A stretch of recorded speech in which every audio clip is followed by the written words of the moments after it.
Hello everyone, welcome to the live session. तो आज हम देखेंगे एनसीईआरटी ज्योग्राफी क्लास 11 का chapter 10 atmospheric circulation and weather system. तो शुरू करते हैं। Earlier chapter 9 described the uneven distribution of temperature over the surface of the earth. Air expands when heated and gets compressed when cooled. This results in variation in the atmospheric pressure. The result is that it causes the movement of air from high pressure to low pressure, setting the air in motion. You already know that air in horizontal motion is wind. Atmospheric pressure also determines when the air will rise or sink. The wind redistributes the heat and moisture across the planet, thereby maintaining a constant temperature for the planet as a whole. The vertical rising of moist air cools it down to form the clouds and bring precipitation. This chapter has been devoted to explain the causes of pressure differences, the forces that control the atmospheric circulation, the turbulent pattern of wind, the formation of air masses, the disturbed weather when air masses interact with each other, and the phenomena of violent tropical storms.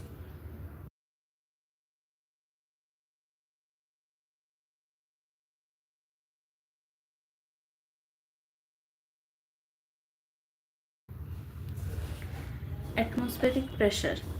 Do you realize that our body is subjected to a lot of air pressure? As one moves up, the air gets rarefied and one feels breathless. The weight of a column of air contained in the unit area from mean sea level to the top of atmosphere is called the atmospheric pressure. The atmospheric pressure is expressed in units of millibar. At sea level, the average atmospheric pressure is 1.013.2 millibar. Due to gravity, the air at the surface is denser and hence has high pressure. Air pressure is measured with the help of a mercury barometer or the aneroid barometer. Consult your book Practical Work in Geography Part 1 NCERT 2006 and learn about this instrument. The pressure decreases with height. At an elevation, it varies from place to place, and its variation is the primary cause of air motion. That means wind which moves from high pressure areas to low pressure areas. Vertical variation of pressure.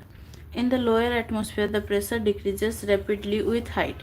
The decreased amount of about 1 millibar for each 10 meter increase in elevation. It does not always decrease in the same rate.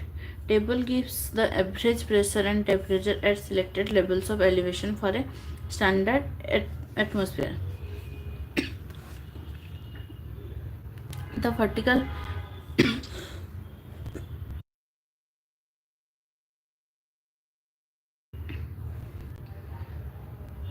The vertical pressure gradient force is much larger than that of horizontal pressure gradient, but it is generally balanced by a nearly equal but opposite gravitational force. Hence, we do not experience strong upward winds.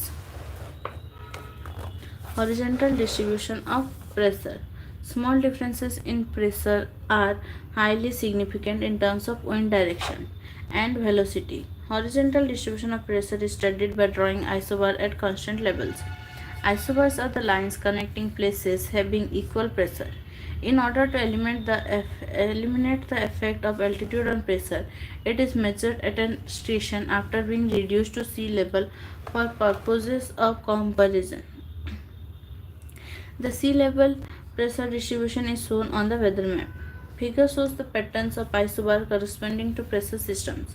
Low pressure system is enclosed by one or more isobars with the lowest pressure in the center. High pressure system is also enclosed by one or more isobars with the highest pressure in the center.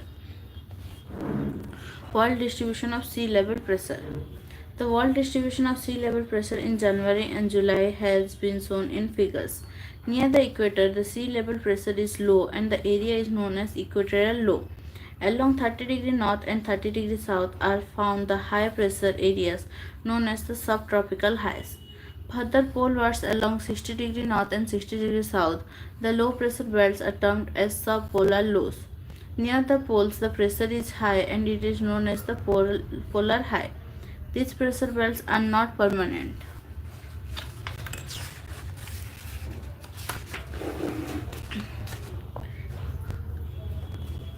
In nature, they oscillate with the apparent movement of the sun. In the northern hemisphere in winter, they move southward, and in the summer northwards. Forces affecting the velocity and direction of wind. You already know that the air is set in motion due to the differences in the atmospheric pressure.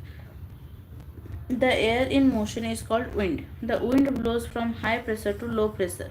The wind at the surface experiences friction. In addition, rotation of the earth also affects the wind movement. The force exerted by the rotation of the earth is known as the Coriolis force. Thus, the horizontal winds near the earth's surface respond to the combined effect of three forces: the pressure gradient force, the frictional force, and the Coriolis force. In addition, the gravitational force acts downward. Pressure gradient force. The differences in atmosphere pressure produces a force. The rate of change of pressure with respect to distance is the pressure gradient. The pressure gradient is strong where the isobars are close to each other and is weak where the isobars are apart. Frictional force. It affects the speed of the wind. It is greatest at the surface and its influence generally extends up to an elevation of 1 to 3 km. Over the sea, the surface, the friction is minimal. Coriolis force. The rotation of the earth about this axis affects the direction of wind. This force is called the Coriolis force after the French physicist who described it in 1844. It deflects the wind to the right direction in the northern hemisphere and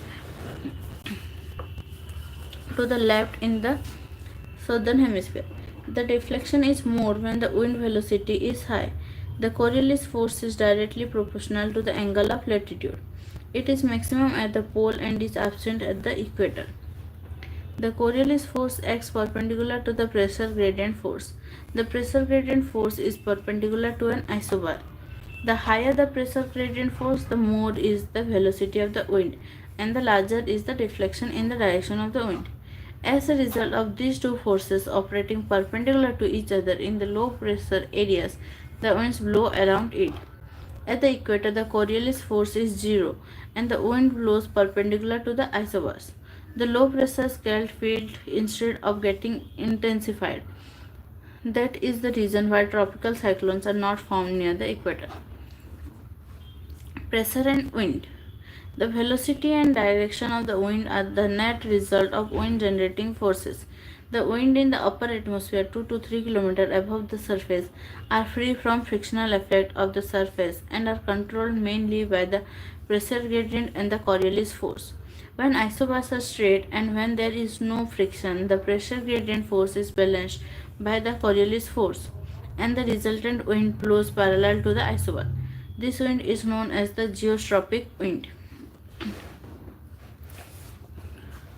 The wind circulation around a low is called cyclonic circulation. Around a high, it is called anticyclonic circulation. The direction of winds around such systems changes according to their location in the different hemispheres. The wind circulation at the Earth's surface around low and high on many occasions is closely related to the wind circulation at higher level. Generally, over low pressure area, the air will converge and rise. Over high pressure areas, the air will subside from above and diverge at the surface. Apart from convergence, some eddies, convection currents, orographic uplift, and uplift along fronts cause the rising of air, which is essential for the formation of clouds and precipitation. General circulation of the atmosphere. The pattern of planetary winds largely depends on latitudinal variation of atmospheric heating, emergence of pressure belts, the migration of belts following aberrant path of the sun, the distribution of continents and oceans, the rotation of Earth. The pattern of the movement of the planetary winds is called the general circulation of the atmosphere. The general circulation of the atmosphere also sets in motion the ocean water circulation, which influences the Earth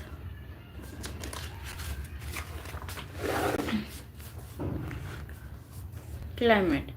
A schematic description of the general circulation is shown in figure 10.6.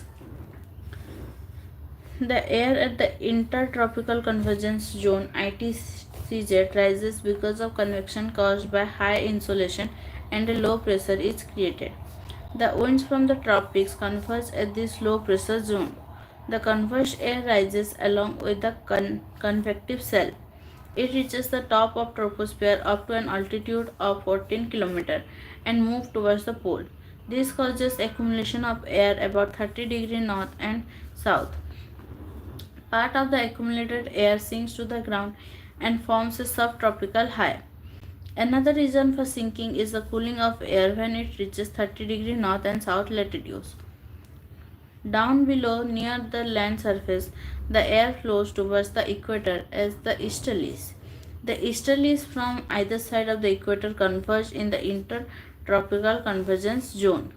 Such circulation from the surface upwards and vice versa are called cells. Such a cell in the tropics is called Hadley cell.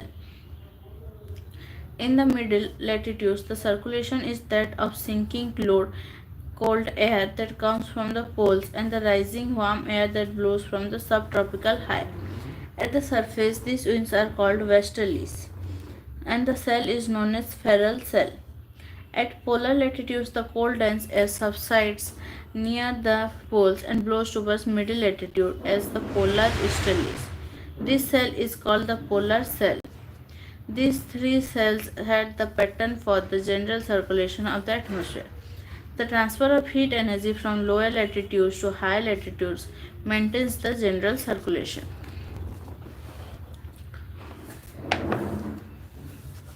The general circulation of the atmosphere also affects the ocean. The large-scale winds of the atmosphere initiate large and slow-moving currents of the ocean. Oceans in turn provide input of energy and water vapor into the air. These interactions take place rather slowly over a large part of the ocean. General atmospheric circulation and its effect on oceans. Warming and cooling of the Pacific Ocean is most important in terms of general atmospheric circulation. The warm water of the Central Pacific Ocean slowly drifts towards South American coast and replaces the cold Peruvian current. Such appearance of warm water off the coast of Peru is known as the El Nino. The El Nino event is closely associated with the pressure changes in the Central Pacific and Australia.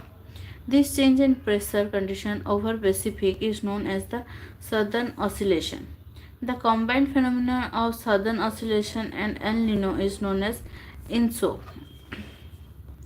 In the years when the INSO is strong, large-scale variation in weather occur over the world.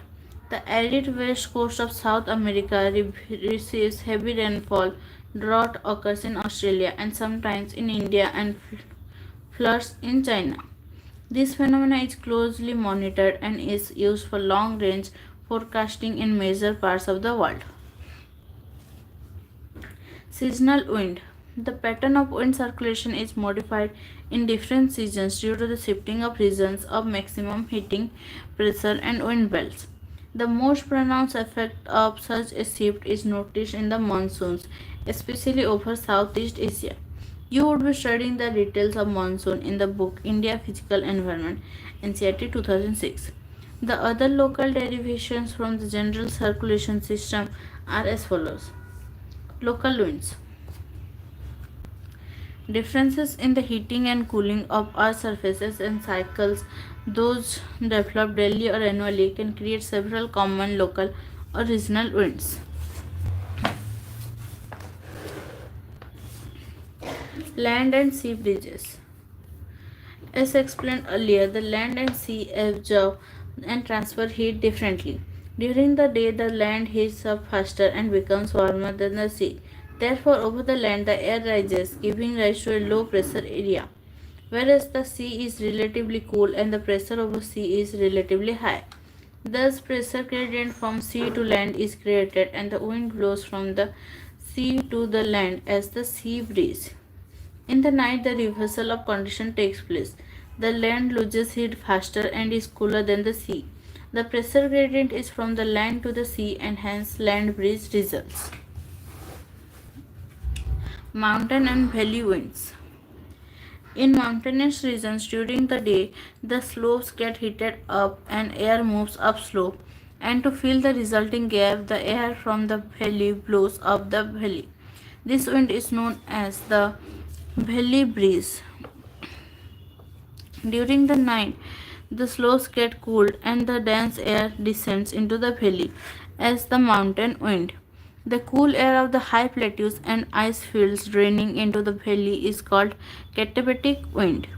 Another type of warm wind occurs on the leeward side of the mountain ranges. The moisture in these winds while crossing the mountain ranges condenses and precipitate. When it descends down the leeward side of the slope, the dry air gets warmed up by adiabatic process. This dry air may melt the snow in a short time. Air masses. When the air remains over a homogeneous area for a sufficiently longer time, it acquires the characteristic of the area. The homogeneous regions can be the vast ocean surface or vast plains. The air with distinctive characters in terms of temperature and humidity is called an air mass. It is defined as a large body of air having little horizontal variation in temperature and moisture. The homogeneous surfaces over which air masses form are called the source regions.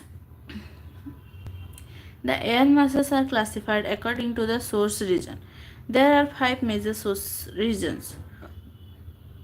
These are warm tropical and subtropical oceans, the subtropical hot deserts, the relatively cold high latitude ocean, the very cold snow covered continent in high latitudes, permanently ice covered continents in the Arctic and Antarctica. Accordingly, following types of air masses are recognized: maritime tropical, continental tropical, maritime polar, continental Arctic.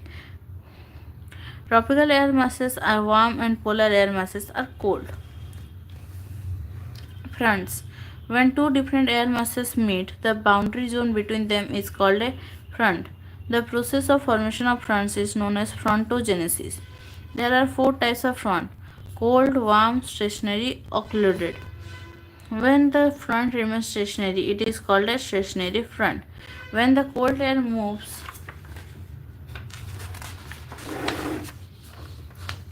towards the warm air mass, its contact zone is called the cold front. Whereas if the warm air move towards the cold air mass, the contact zone is a warm front. If an air mass is fully lifted above the land surface, it is called the occluded front. The fronts occur in the middle latitudes and are characterized by steep gradient in temperature and pressure. They bring abrupt changes in temperature and cause the air to rise to form clouds and cause precipitation. Extratropical cyclones. The system developing in the mid and high latitude beyond the tropics are called the middle latitude or extratropical cyclones. The passage of front causes abrupt changes in the weather condition over the areas in the middle and high altitudes. Extratropical cyclones form along the polar front. Initially, the front is stationary. In the northern hemisphere, warm air blows from the south and cold air from the north of the front. When the pressure drops along the front, the warm air moves northwards and the cold air moves towards south, setting in motion an anti-clockwise cyclonic circulation. The cyclonic circulation leads to a well-developed extratropical cyclone with a warm front and a cold front. The plan and cross-section of a well-developed cyclone is given in the figure. There are pockets of warm air or warm sector visited between the forward and the rear cold air or cold sector. The warm air glides over the cold air and a sequence of clouds appear over the sky ahead of the warm front and cause precipitation. The cold front approaches the warm air from behind and pushes the warm air up. As a result, cumulus clouds develop along the cold front. The cold front moves faster than the warm front, ultimately overtaking the warm front. The warm air is completely lifted up and the front is occluded and the cyclone dissipates. The processes of wind circulation, both at the surface and aloft, are closely interlinked. The extratropical cyclone differs from the tropical cyclone in number of ways. The extratropical cyclone have a clear frontal system, which is not present in tropical cyclones. They cover a larger area and can originate over the land and sea, whereas the tropical cyclone originate only over the seas. On reaching the land, they dissipate. The extratropical cyclone affects a much larger area as compared to the tropical cyclone. The wind velocity in a tropical cyclone is much higher and it is more destructive. The extratropical cyclone moves from west to east, but tropical cyclones move from east to west. Tropical cyclones. Tropical cyclones are violent storms that originate over oceans in tropical areas and move to the coastal areas, bringing about large scale destruction caused by violent winds, very heavy rainfall, and storm surges. This is one of the most devastating natural calamities. They are known as cyclones in the Indian Ocean, hurricanes in the Atlantic, typhoons in the Western Pacific and South China Sea, and willy willies in the Western Australia. Tropical cyclones originate and intensify over warm tropical oceans. The conditions favorable for the formation and intensification of tropical storms are large sea surface with temperature higher than 27 degrees Celsius, presence of the Coriolis force, small variation in vertical wind speed, a pre-existing weak low pressure area or low level cyclonic circulation, upper divergence above the sea level system. The energy that intensifies the storm comes from the condensation process in the towering cumulus clouds surrounding the center of the storm. With continuous supply of moisture from the sea, the storm is further strengthened. On reaching the land, the moisture supply is cut up and the storm dissipates. The place where a tropical cyclone crosses the coast is called the landfall of the cyclone. The cyclones which cross 20-degree north latitude generally recurve and they are more destructive. A schematic representation of the vertical structure of a mature tropical storm is shown in figure 10. A major tropical cyclone is characterized by strong spirally circulating wind around the center called the eye. The diameter of the circulating system can vary between 150 and 250 km. The eye is a region of calm with subsiding air. Around the eye is the eye wall, where there is a strong spiraling ascent of air to greater height, reaching the tropopause. The wind reaches maximum velocity in this region, reaching as high as 250 km per hour. Torrential rain occurs here. From the eye wall, rain bands may radiate and trains of cumulus and cumulonimbus clouds may drift into the outer region. The diameter of the storm over the Bay of Bengal, Arabian Sea, and the Indian Ocean is between 600 to 1200 km. The system moves slowly about 300 to 500 km per day. The cyclone creates storm surges and they inundate the coastal lowlands. The storm peters out on the land.